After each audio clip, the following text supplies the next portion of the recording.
મિત્રો, આપણે સાંભળીએ અધ્યાય 8 પુરુષોત્તમ માસ વ્રત કથામાં નારાયણે નારદજીને કહ્યું, અધિક માસને લઈ શ્રી વિષ્ણુ વૈકુંઠ આવ્યા તો અધિક માસને બહુ આનંદિત જોયો.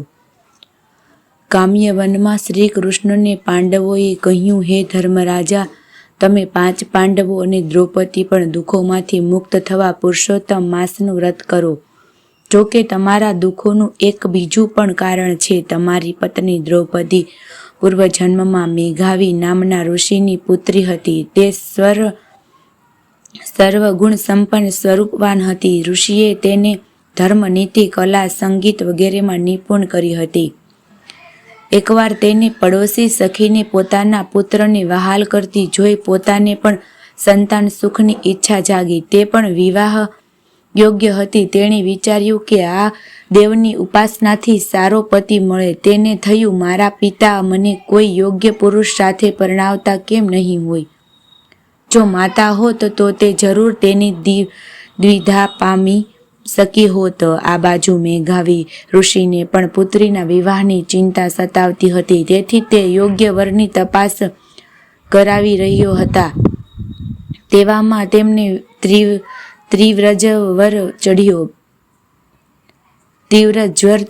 મેઘાવતી પિતાની આ હાલત જોઈ ચિંતિત થઈ ઉઠી. મેઘાવી ઋષિને મૃત્યુ સામે દેખાયું તો ભગવાનને યાદ કરતા કહ્યું, હે પ્રભુ, મુજ અભાગીનું દુઃખ દૂર કરો.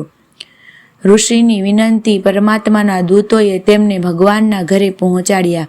મેઘાવતી પિતાના મૃત્યુથી ગાંડી જેવી થઈ ગઈ. પિતાના શબને ખોળામાં લઈ તે બોલી કે હવે માતા પિતા, ભાઈ બહેન કે કોઈ સગા વહાલું નથી. તમે મને કેમ છોડીને જતા રહ્યા? હવે મને કોણ સંભાળશે? હવે હું પણ પ્રાણ ત્યજી દઈશ. ઋષિ કન્યાનો વિલાપ સાંભળી અન્ય ઋષિઓ ત્યાં આવ્યા અને મેઘાવતીને સમજાવી. મેઘાવી ઋષિના શબને અગ્નિદાહ આપ્યો અને મેઘાવતીને આશ્વાસન આપી છૂટા પડ્યા.